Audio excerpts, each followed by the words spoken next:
ये जो longest India का रेलवे प्लेटफॉर्म जनवरी 2023 में इसको इनॉग्रेट किया है इंडिया के पीएम मोदी ने। इसका नाम Guinness book of world record में भी आ गया है। खुजली बहुत कुछ लेकर जाती है। पाकिस्तानियों को बहुत खुजली थी कश्मीर की, आज भी है। कश्मीर बड़ा दिल में इनकी खुजली। कश्मीर और फिलिस्तीन को छोड़ दो, जमान पार्क को बचा लो अपना।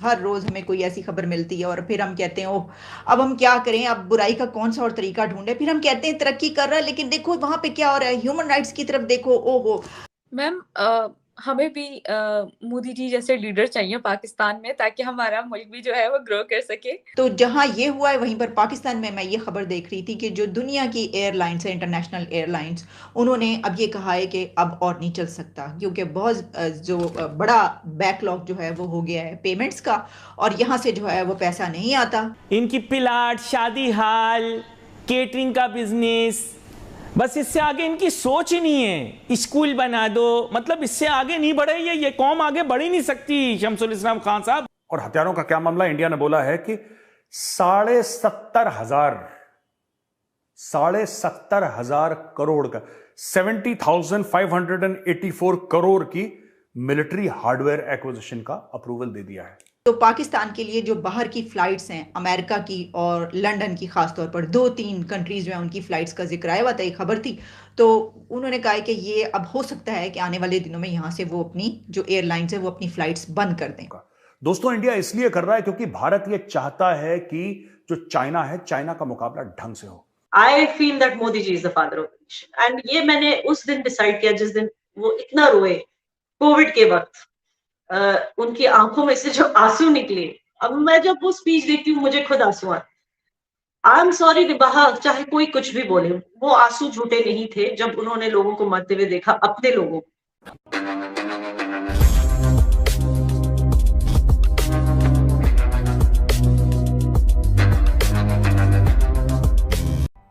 नमस्कार दोस्तों, आप सब जानते हैं भारत किस तरह से अपनी इंफ्रास्ट्रक्चर में बूस्ट लेकर आ रहा है, जहां भारत एक साल में 10,000 किलोमीटर के हाईवे बना रहा है और एयरपोर्ट्स के नंबर भी दुगने हो चुके हैं।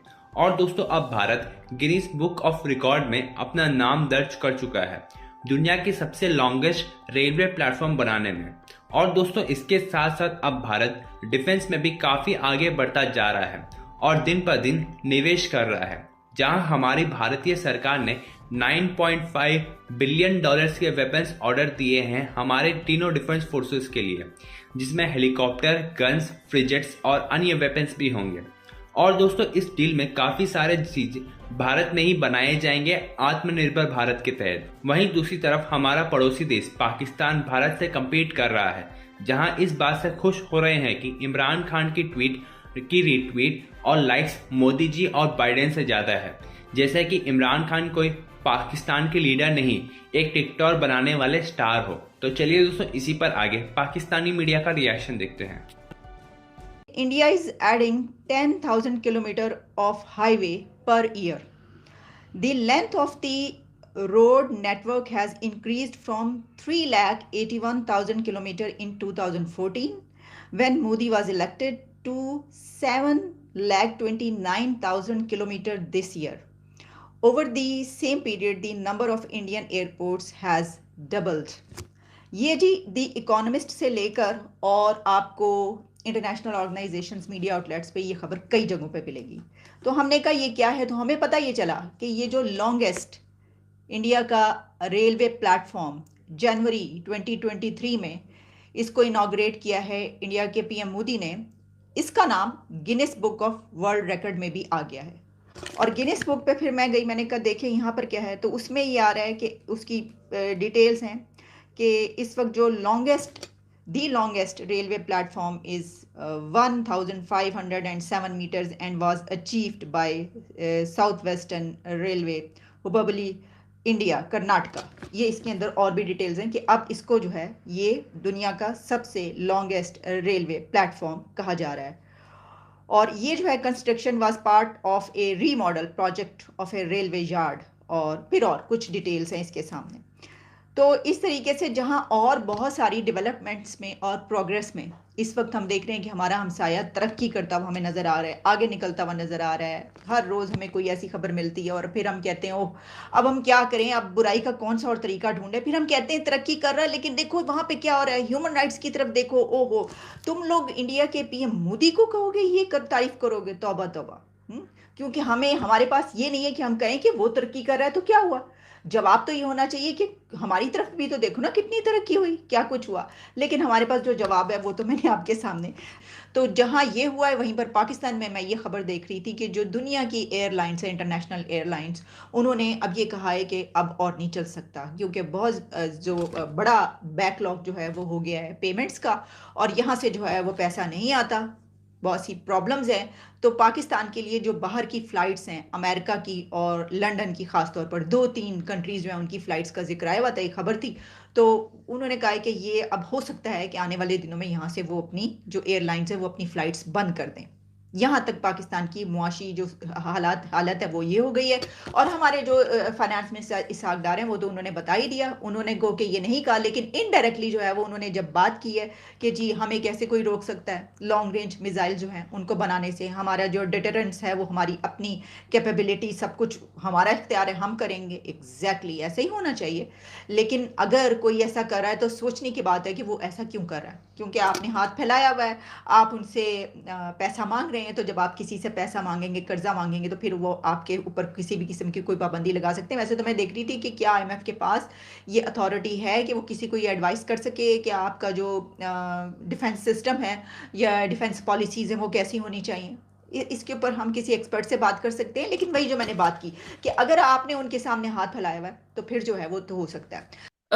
याना मैम, एक तबका तो ये कहता है कि हम अलग ही एक रियासत चाहते हैं। दूसरा कुछ इस तरह के लोग भी हैं जो कहते हैं कि पाकिस्तान मतलब हमें इंडिया के साथ मर्ज होना है। कुछ ही लोग कहते हैं कि पाकिस्तान या कुछ ऐसा तबका है, यानी कि वो ये चाहते हैं कि अलग ही एक रियासत बन सके। तो आप इस बारे में क्या कहेंगी, उन लोगों के बारे में क्या कहेंगी कि एक अलग ही एक सिचुएशन क्रिएट हो चुकी है कश्मीर को लेकर।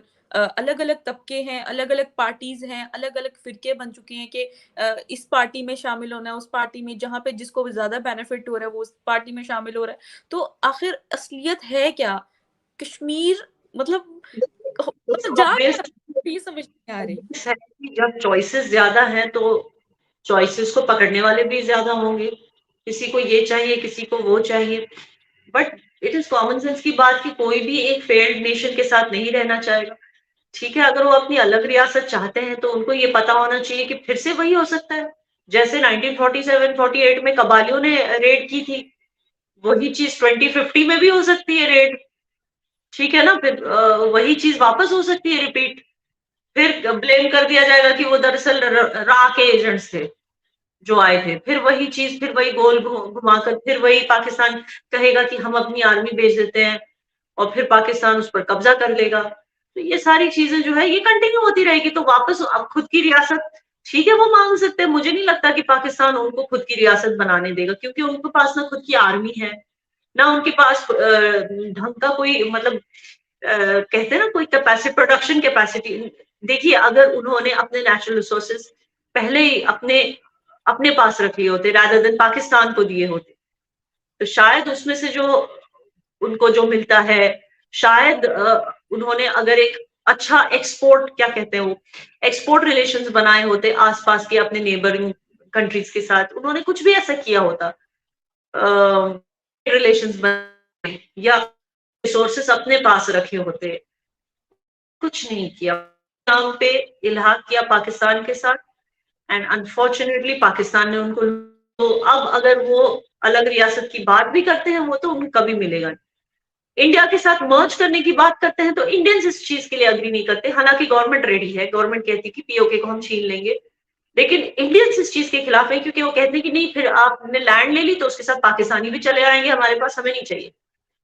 तो हालात कुछ ऐसे हैं कि it is not only PoK के साइड पे, इंडियंस खुद भी नहीं चाहते कि पीओके हमारे, हालांकि हम मानते हैं उसको अखंड भारत वो हमारा हिस्सा है, लेकिन उसमें जो आकर बस गए हैं लोग वो पाकिस्तानी है। और इंडियंस कभी नहीं चाहेंगे कि पाकिस्तानी हमारी जमीन पर आए, क्योंकि उनको पता है कि पाकिस्तान की आइडेंटिटी है हेट इंडिया। जिस दिन पाकिस्तानी जो यंग जनरेशन है उन्होंने ये आइडेंटिटी चेंज कर दी, and the day you make Pakistan about peace and progress, that is when कुछ हम अच्छी, मतलब अपार्ट फ्रॉम पॉलिटिक्स हम दूसरी बात कर सकते हैं, जैसे कि ट्रेड रिलेशंस है ना, जैसे सस्टेनेबल डेवलपमेंट, बहुत सारी चीजें हम एक दूसरे के लिए कर सकते हैं, tourism, boosting tourism between the countries, boosting educational exchange between the countries, cultural exchange between the countries, बहुत कुछ हम कर सकते हैं, defence deals, joint military exercises, बहुत कुछ साथ में कर सकते हैं, बट उसके लिए बहुत जरूरी है कि hate India and hate Hindus वाला जो एटीट्यूड है उसे खत्म होना है।